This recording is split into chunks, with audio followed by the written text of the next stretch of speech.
Okay. All right. So thank you for joining us today. My name is Melissa Doherty Anderson, and I am an estate planning attorney in Golden, Colorado. And my website is www.coloradoestateplanner.com. I'm hosting this webinar, and my panelist today is Roger Adams. He is a bankruptcy attorney, complex litigation attorney, personal injury attorney, and also does estate planning as well. And complex litigation is his forte. So we're talking a little bit today about basics in bankruptcy law. And without further ado, I'd like to present Roger Adams of Adams Law. Hi, good morning, Melissa. How are you today? I'm good. Thanks for joining us. I appreciate you taking the time to be a panelist on this webinar today. Yeah, my pleasure. Happy to try to help out, and I'll let you go ahead and continue the introduction, or however you want to proceed. Yeah, I mean, Roger has his practice. You're at Colorado Boulevard and I-25 area. You've been practicing for how many years? About 15 now. Yep. I would say. And Roger and I know each other from law school way back in the day. And so, now we've really, we were talking just the other day, and that's why I put together this webinar featuring you, Roger, is that there's going to be a lot of bankruptcies coming up in the future. We're predicting right now with this whole COVID-19, if you will, a tsunami of bankruptcies that are going to be starting in the next several months.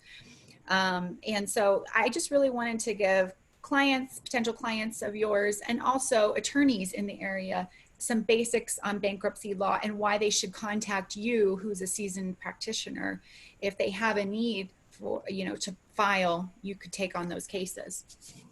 Yeah, and thanks. Yeah, my office is, as Melissa mentioned, basically at I-25 and Colorado Boulevard. I realized I didn't put my website on these slides, but it's rka-law.com, as in Roger Kenneth Adams. And my address is listed on these slides if people are looking for it. And Melissa and I did talk about this, and with this tsunami of bankruptcy cases coming, it seems to both of us that there's a lot of implications to those. And since I have some experience over the last 10 or 15 years doing bankruptcies, hundreds of them, and representing debtors and creditors, and having an overlap between bankruptcy law and estate planning law and personal injury law and real property law and divorce law, it makes sense for somebody to when they've got those multiple of issues too. That's kind of where I oriented some of this discussion, is because bankruptcy affects so many things and is federal law. It's under Title 11 of U.S. Code, and thus it trumps state law. And so actions in probate court, actions in state district court for personal injury, actions related to divorces in state district court, all those things have a good chance now, and a better chance with COVID-19 of having an overlap. And so that's a little bit of what we want to touch on here, and how people should move forward. Yeah. And I think, it's really important to say that if someone's watching this, they can go ahead and get in touch with you or myself. On both of our websites, they'll be able to access a longer program, which we discussed these topics in more depth. We probably spent 45 minutes talking about these topics. So if they want to dive in a little bit more than just the limited time period we're doing on this particular webinar, there is a longer length webinar that they can access on our website. Yep. Well, so I've got a couple of slides here. Shall I go into those then, Melissa? Yeah, go ahead, Roger. Sounds okay. Good. Yeah. So this is just a little bit about me. Bankruptcy is divided into personal consumer bankruptcies, with Chapter 7 liquidation for debtors who are under state median income, and Chapter 13 reorganization, where there's more assets to protect potentially, and over state median income means that Congress says that debtors seeking debt relief will need to pay something like 50 cents on the dollar on their on their unsecured debt through usually a 5-year repayment plan. And with COVID, it's now been extended to 7 years. I think for good reason. And the Chapter 11 cases I've worked on involving big corporations. There's a lot of big corporations now. The travel industry, restaurants, gym franchises.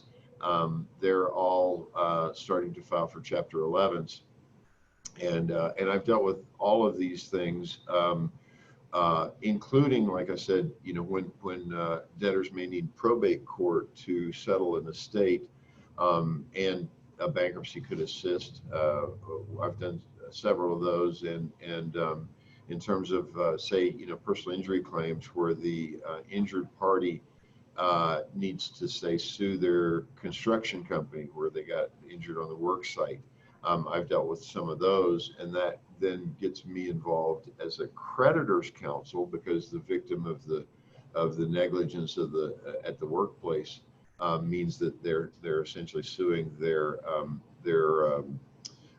corporation. That is something I've gotten involved in as well.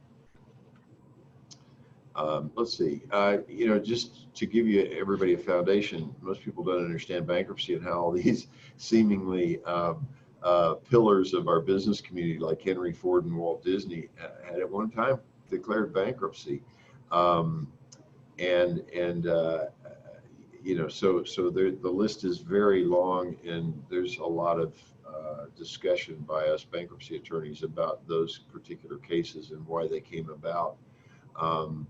And it does give, the old view is that there was moral shame to bankruptcy for consumers who filed for bankruptcies, including debtors' prison, where debtors became slaves.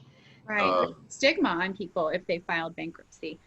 Yeah, exactly. Back But in the day. the more modern view, and the view that's actually spreading around the world quite literally, is the view of a fresh start. There was a Wall Street Journal article from about 15 years ago about the fact that Ireland and Spain didn't have bankruptcy systems in place, and those debtors didn't have the accommodation of a fresh start like the United States economy does, and how the U.S. economy was considered a better place for debt forgiveness and for having that be a part of the economic recovery, because consumers who are saddled with hundreds of thousands of dollars worth of debt, and can't then can't get a handle on that and then start to respend again, just create a problem with all of society.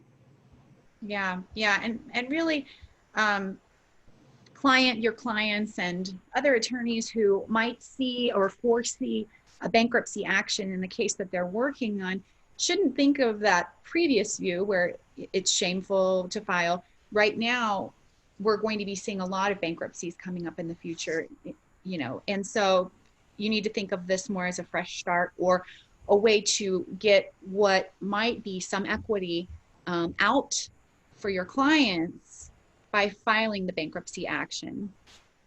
In Right. terms of if there's a home and it's going through foreclosure and you need to be able to pull out some money for your client in the estate proceeding, you really have the due diligence to get a proper bankruptcy attorney in on the case and have them take over that bankruptcy proceeding. Yeah, that's right. And most of you and I had talked about, and we go into more depth about,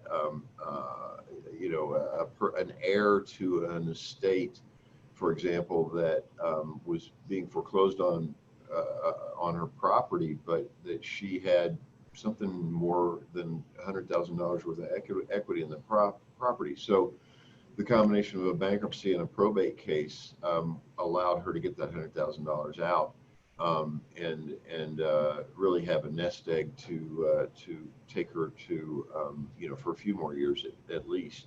And I think it's the due diligence of the estate planning attorney or probate court attorney to work then and seek the assistance of a bankruptcy attorney to help that client get through that process. But the same is true for a personal injury client that has an action against a creditor and needs maybe more time.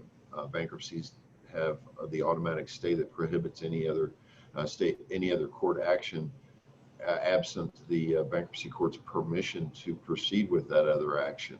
And I can help with those kinds of things. And there are a Yeah, few and other then you had mentioned also divorce attorneys.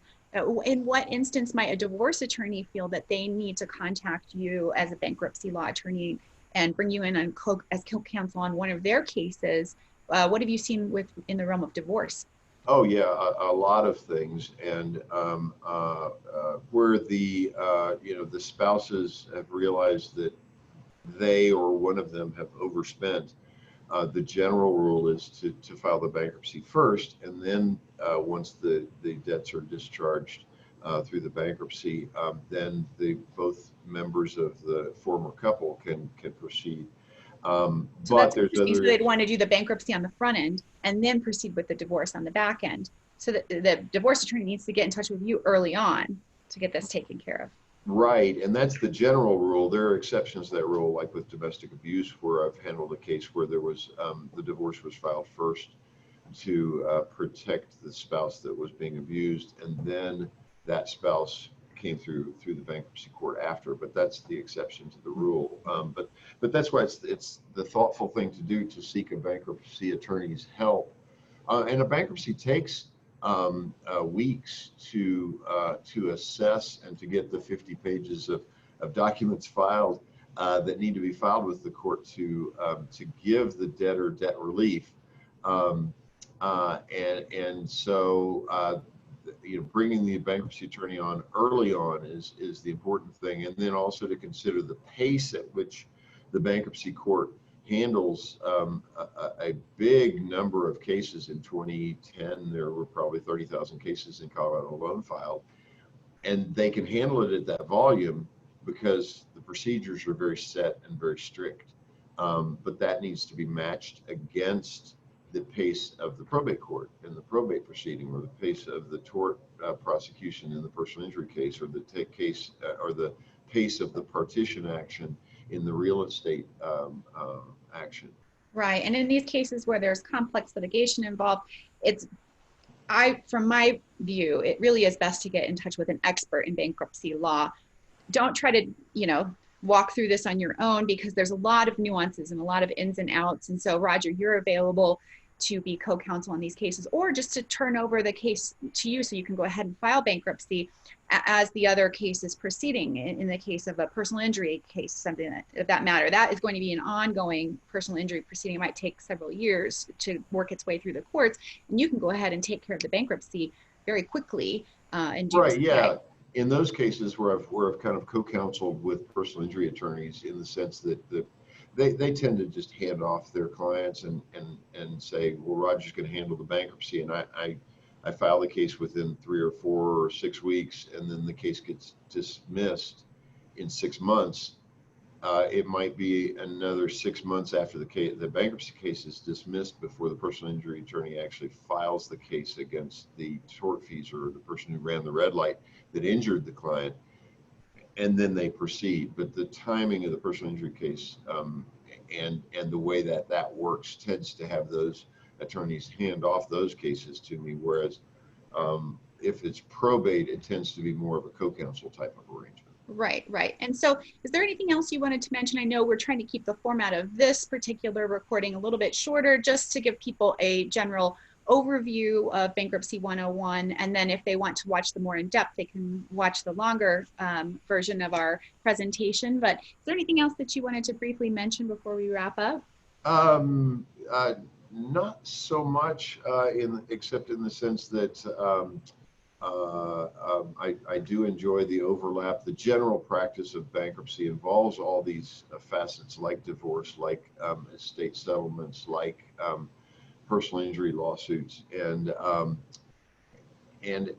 how it makes a lot of good sense for both debt relief and asset protection to work with a bankruptcy attorney, and to have thoughtful probate attorneys and personal injury attorneys to work with. And if people want to get in touch with you, they can find you on Adams Law LLC. The website is www.rlllc.com. rka-law.com. And Yes. thank you so much, Roger, for being a panelist on this webinar today. Really appreciate your time. And like I said, you're a wealth of information for bankruptcy, so other attorneys should feel free to reach out to you.